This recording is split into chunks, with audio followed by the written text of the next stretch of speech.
Happy Monday to you. This is John McEntyre Show live, prime time. I'm John McEntyre. Silly stuff happening behind the scenes, but we're here. Today is Monday, October the 28th, 2024.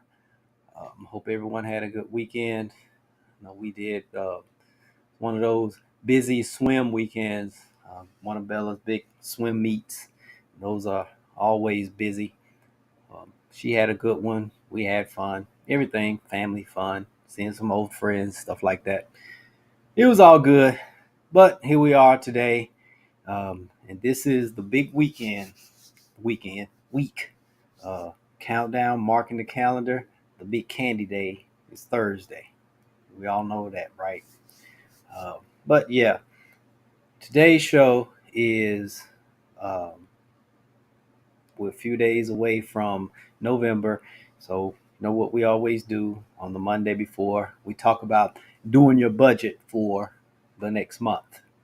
That's the best way to do it. Always have your budget prepared, pre done before the month actually get there. Because if you get into the month, then you won't do it. Um, Time and time again, it's shown that that's people follow a budget when it's done ahead of time. And so that's what today's show will be about, preparing that November budget. But you know the routine. Before we get started, we're gonna do a few share some wallet wins. The first one was a good one. Andrea told me someone actually bought some long-term care insurance. It's a big wallet win going into retirement. Um, Buying it, the earlier you buy it, the cheaper it is, and it is one of the more expensive insurances. But as you get older in life, it becomes one of the more essential insurances. So that is a good one. Number two is a good one. I was laid off from my full-time job, and my part-time job gave me full-time hours. So yeah, that is a good wallet win there. Hopefully, it filled in the gaps. Um, I would like to. It would be nice to have some more information on that. But hey, I'll take that. Because second job going into a full time job. Because a lot of times people that do full second jobs is usually they like that job better.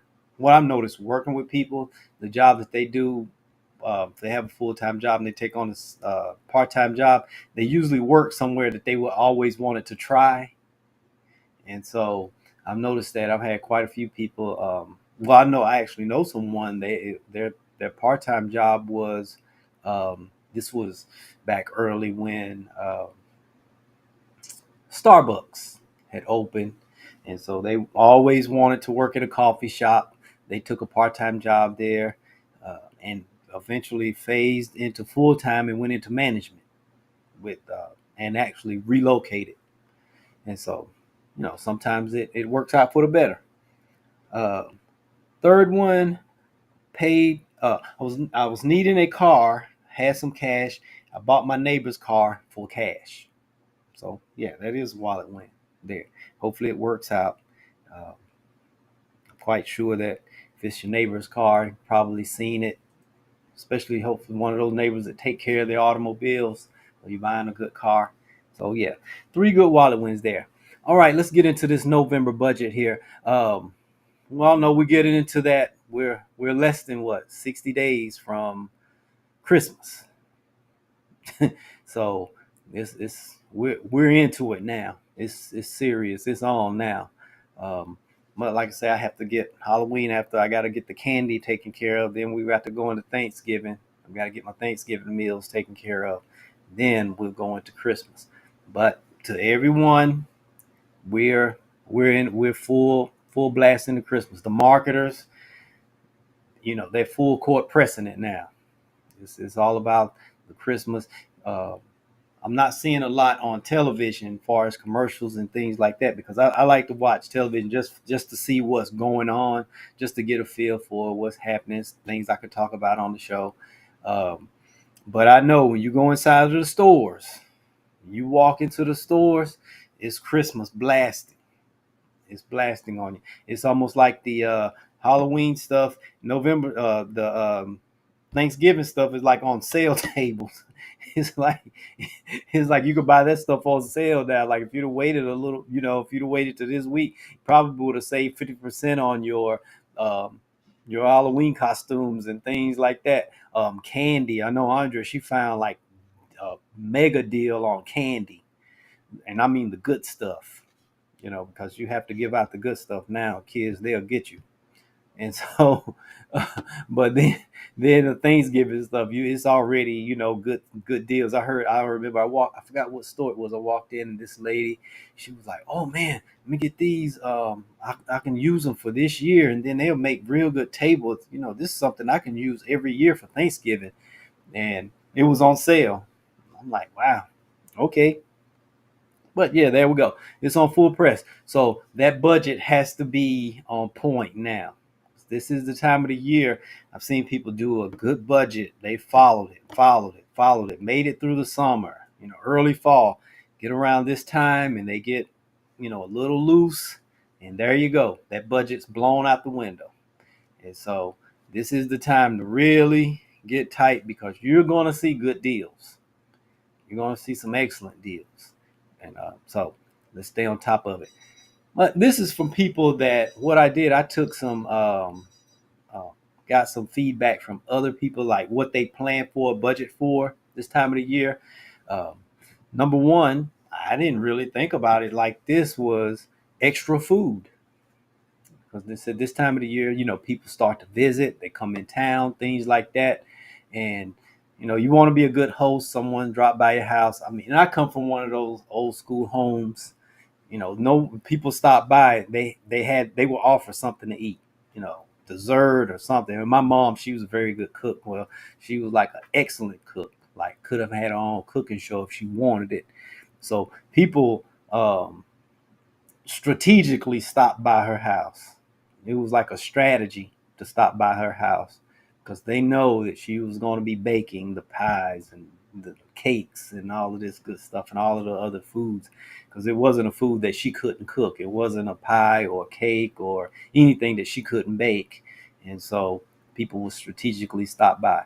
So I was reminded of that because she would always buy extra, like an extra turkey or something like that. Always had it, close in the freezer, and she would just, cook it. So that was one, extra food. Number two, holiday travel.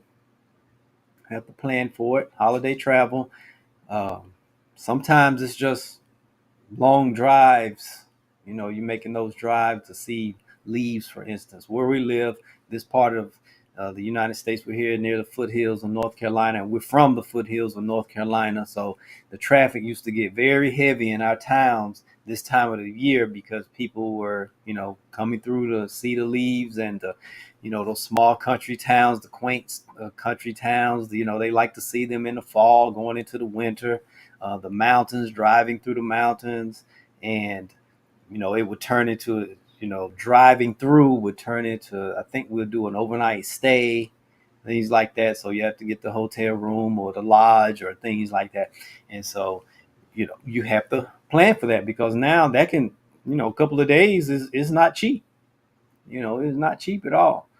Uh, this year, I'm hoping they have opened some of the roads in the western part of the state, but not as many. Some people, there actually some roads have actually been opened, and they're trying to attract people to that area to let them know, hey, the roads are safe here. You can actually see the leaves. And people are just thinking that the entire, western part of the state is just totally shut down, but that's not the case. As you get upper, especially up towards like the Virginia, the upper part of Tennessee, the northeast Tennessee part, northwestern North Carolina, up there, it's still safe travel. The roads are healthy up through there, and so you still have a few miles of driving to see the good leaves, and so you might want to do that. I just want to throw that out there if someone's watching, just to make sure, let them know. I know that on some of the other shows they're talking about that, and the like AAA travel, the travel channels and everything. They're making sure to let people know, hey, it's not totally shut down. It's still some good views and some good driving to do. So holiday travel is one. Winter gear. Going to buy winter gear. Here, the winters, I mean, we're about to go into another warm spell. I think Halloween is supposed to be almost 80 degrees. And I'm like, that's not Halloween to me. My candy could melt anything. If I'm out trick or treating, it's 80 degrees. My candy could melt, get all sticky and stuff. I have to eat it much faster. So it's the kids. They're having it kind of rough. I mean, we was we were kids going trick or treat. It was cold. We were cold. So, but winter gear is something you have to start making the purchases for. Um, Hopefully, the winters will be cool enough to where people can get into good skiing and things like that. So you have to buy the winter gear. Uh, Extra charitable giving this time of the year. Everyone, that's what the Thanksgiving. People, they start to think of what they're grateful for, and they think of the blessings that they have, and then they actually see where some people aren't as blessed, might be going through something, and so people, the generosity kicks in, which is always a good thing. And so it's good to have it budgeted in. Normally, the rest of the year you may give 10, 12%. You may up. Some people like to up it up 2 to 5% this time of the year. They like to have extra money set aside for things that they other parts of the year they normally don't give to, and so they put it in their budget. Um, Talk to a few people. Home winterization, getting that house ready. Um, Windows, make sure the windows are sealed tightly. You can tell that because uh, your heating, your utility bills maybe fluctuate some. That could be a sign, especially if you're not running your heater or air or whatever, but your bills, your utility bill is still fluctuating. Could be some leaks around windows. If it's starting to get cold, you have to make sure the pipes are insulated. You're insulating your pipes. You don't want those pipes bursting under the house or somewhere else. You don't want those big leaks. I have a friend. She talks about it a lot. She she bought her first house, and her very first vacation, winter vacation. She went away for Christmas. She and her daughter. And she said when she came home and she stepped in the house, she was like, as soon as I opened the door, John, she said something was like, and a pipe burst right when she stepped in the house. And she saw it and she went out and shut the water off. And she was like, man, and she said, we thought about staying an extra day, and just something just nudged me to come home. She said, so I came home and I was like, yeah, this couldn't work any better than that. She said, it took one towel to get the water up. And she said, but if I would have been gone for that day, it would have been like a tragedy in that house. And so now she know. I told her, I said, okay, now you know to winterize the house. She was like, yes, because staying in an apartment or whatever, they take care of that stuff. I was like, yeah, you don't really see it. So now it's on you. And so home winterization, making sure it will be good to have your heat pump, all of that type of stuff. Have someone to come out and look at it. If you had someone to install it, they may have a plan to where they do it once a year for you, or spring and fall before you run the heater. They inspect it before you run the air. They inspect and do things like that. And so, we want to make sure that the actual winterization is going on. See, I have a comment here. Oh, okay. I see Randy Hunt, one of my old high school buddies here. He lives in Atlanta now. So big shout out to Randy. Appreciate you showing some love here, Randy. We go back. we go way back. So yeah, he was like a close friend. I'm glad to hear from him. Um, Here we have our last one. Let's just keep making those Christmas fund contributions. Set the goal to pay all cash for for uh for your Christmas. It's always the goal for us is to do Christmas all cash. And like some people say, that's usually the big one. First of the year starts, they're like, I mean, I enjoy Christmas. There's nothing worse than paying interest on gifts that aren't even used, or they've already been, you know, destroyed or whatever. And I'm paying interest on that, and I'm like, yeah, that can be a rough one. It is. It's that every year. There's always that one. I splurged, and now I'm regretting it. Paying interest on this stuff. And I bought all this stuff for the kids, and they are playing with the boxes, or they've already torn the stuff up, or they've lost it. They went to a friend's house and gave it away to one of the friends, traded something with the friends, and all of this. I'm like, yeah, that happens. It happens a lot. But hey, so that's why you want to make those Christmas contributions. So if you pay cash, you're like, whatever, you'll be a little salty, but not as salty, because now the salt doesn't have interest attached to it. So you keep the the saltiness at a minimum. So those were just some of the points I wanted to touch on as you make your November budget. And that goes into the question of the day, which is, have you prepared your November budget? Have you prepared it? Are you thinking about it? Will you have it done before November the 1st? So that's the question of the day to get you ready, because we have what, first is on Friday. So that's the first of the month, Friday. So you have Friday to get that November budget set up and ready. All right. So if I gave anything that was helpful, don't forget, subscribe to the channel, like, share, send in your wallet wins, share those. We always like to celebrate those. Have any question, comment, contact us. You may be time to make a budget and you really don't know how to do a budget. Give us a call. We'll set up a free consultation, show you what to do, and get you on the right track.